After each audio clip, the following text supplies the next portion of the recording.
Olá, meus caros, tudo bem? Eu sou o professor Cristiano Mello e falo aqui no canal Humanitas, o canal de pesquisa na área de humanidades. Bom, para quem ainda não é inscrito no canal, por favor, se inscrevam e ativem as notificações. Só assim vocês receberão os conteúdos aqui trabalhados.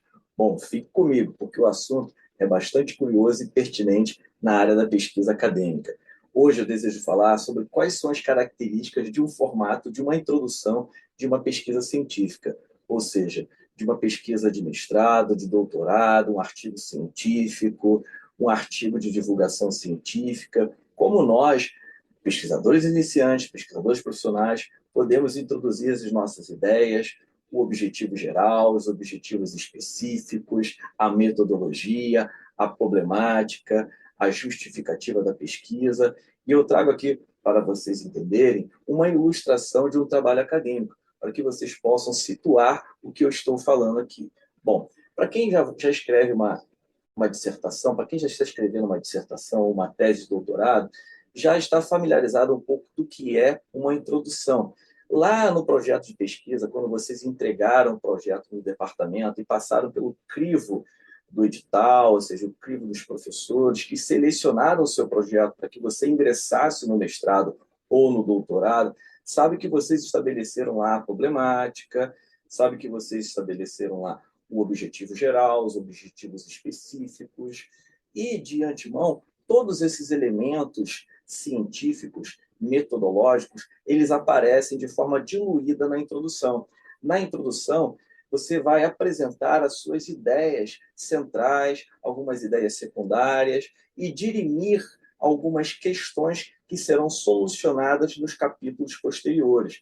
Não é interessante que você entregue o bolo logo na introdução, ou seja, entregue algum resultado. Você deve criar algumas hipóteses e, ao mesmo tempo, manter aquele ar suspensivo para que deixe o leitor curioso ao adentrar na sua pesquisa. Então, quem vai ler a sua pesquisa, a introdução é um cartão de visita.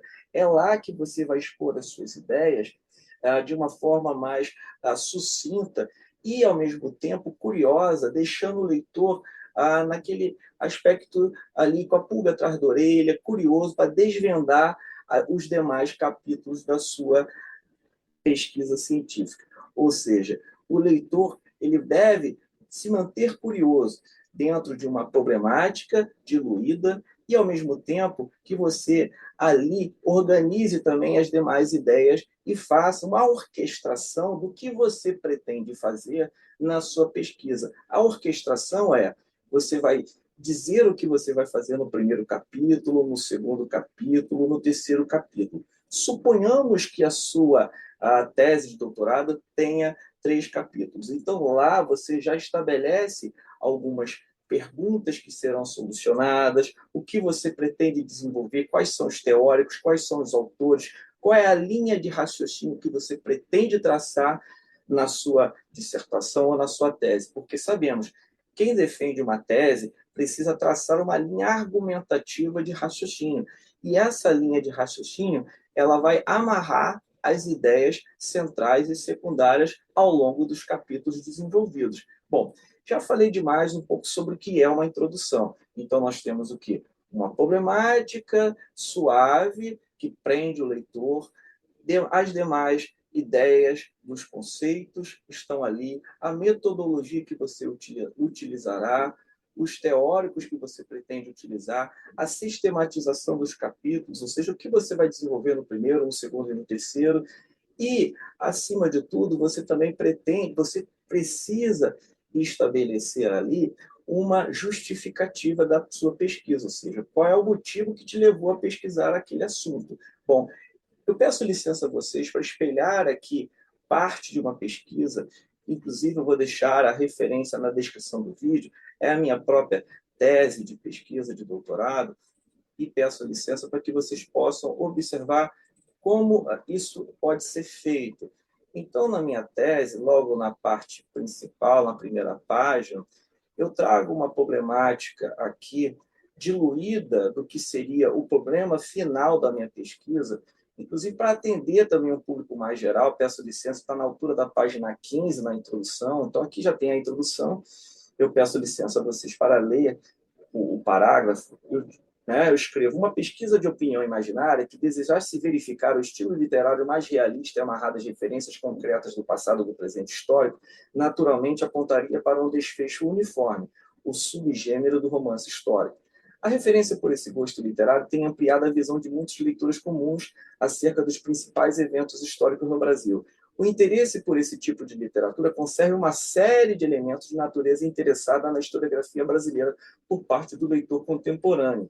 Não obstante, por entender os fatos históricos de maneira mais imaginativa e talvez lúdica, longe dos livros didáticos, ou mesmo da pragmática aula pregada pelo professor historiador aos moldes positivistas, o público leitor acaba ganhando uma nova forma de descobrir os liames e matizes que descortinam sua própria realidade histórica. Então, aqui eu quero, digamos, segurar o leitor que é mais curioso acerca da motivação, que é um dos argumentos da minha tese, ou seja, o que leva o leitor contemporâneo hoje de ler romances históricos, de se interessar por livros de divulgação científica acerca de fatos históricos, dos eventos históricos, e, ao mesmo tempo, eu não dou um aspecto assim tão, digamos, fechado, tão hermético no parágrafo, mesmo porque outros leitores também irão ler a minha pesquisa, vão ler a minha pesquisa.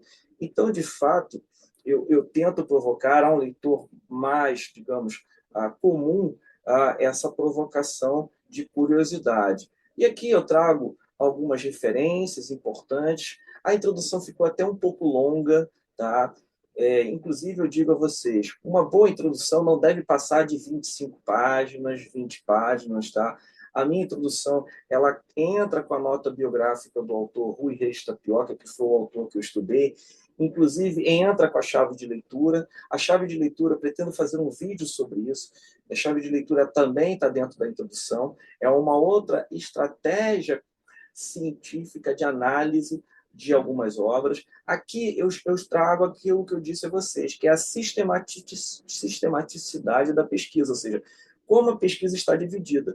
Então, a pesquisa por hora apresentada está dividida em 3 capítulos e 9 subtítulos, ou seja, cada capítulo tem 3 subtítulos, incluindo um anexo contendo uma entrevista com o escritor investigado. Diante de tal panorama reflexivo, orquestraremos nossa problemática, composta na chave de leitura, que segue o objeto de análise e instrumentaliza o fio da tese de doutorado, servindo como vasos comunicantes, que clarificarão algumas de nossas indagações. Tá? Então, eu falo sobre digamos, qual é a linha de pesquisa que a própria pesquisa se insere, isso é interessante também dizer, qual é, digamos, a própria instituição, não é, o departamento. Se vocês quiserem também escrever sobre o que levou vocês a pesquisar esse assunto, também é interessante. Aqui eu já crio a parte de algumas indagações. Inclusive, a introdução ficou com muitas notas explicativas de rodapé.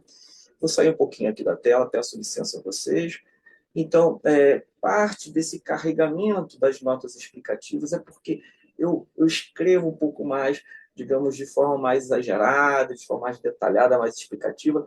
Então, a introdução minha ficou muito carregada de notas explicativas. Não é necessário todas essas notas, mas se você quer esclarecer uma expressão, uma palavra, você precisa delimitar o sentido dessas palavras e dessas expressões.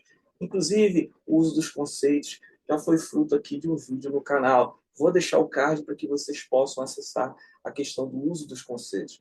Bom, eu quis aqui ilustrar para que vocês possam visualizar como essa introdução ela é feita.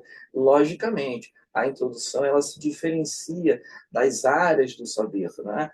O estudante de engenharia ele vai estabelecer uma introdução diferenciada dos estudantes de história, de letras, de filosofia. O pessoal da área da saúde também vai escrever uma introdução diferenciada, mas todos nós precisamos saber escrever uma introdução, ou seja, introduzir o assunto, introduzir a problemática, estabelecer a justificativa, o objetivo geral que você escreveu lá no seu projeto de pesquisa, os objetivos específicos, esses estão amarrados à problemática, entendam? Isso é importante também dizer. Citar um ou dois autores, falar do estado da arte. O estado da arte e a fortuna crítica, inclusive, também já foi fruto de um vídeo aqui no canal. Vou deixar o card para que vocês possam visualizar o vídeo que diferencia o estado da arte e a questão da fortuna crítica. Isso também são chaves científicas importantíssimas para que vocês possam delimitar os estudos que já foram feitos anteriores. Você não precisa citar todos na introdução, mas você pode adicionar 3, 2 artigos científicos, teses, do que já foi estudado dentro daquela temática que você estabeleceu na sua pesquisa acadêmica. Bom, introdução é você introduzir o tema, é você manter o seu leitor curioso, é você manter o seu pesquisador, digamos, com aquele suspense, com a pulga atrás da orelha, para que outros pesquisadores vão avançando na leitura. E nós sabemos, ler um texto acadêmico não precisa ser uma forma de leitura desprazerosa, ela precisa trazer prazer, ela precisa trazer satisfação e, acima de tudo, curiosidade, porque o que movimenta a pesquisa científica é a curiosidade e a vontade do conhecimento. Bom, espero que eu tenha falado sobre esse assunto que é inesgotável por natureza. Quem tiver curiosidade sobre a introdução, que já está escrevendo, escrevam os comentários, escrevam as perguntas que vocês quiserem e participem. Ajudem a divulgar o canal, dê um joinha se você gostou do vídeo. Um grande abraço e até o próximo.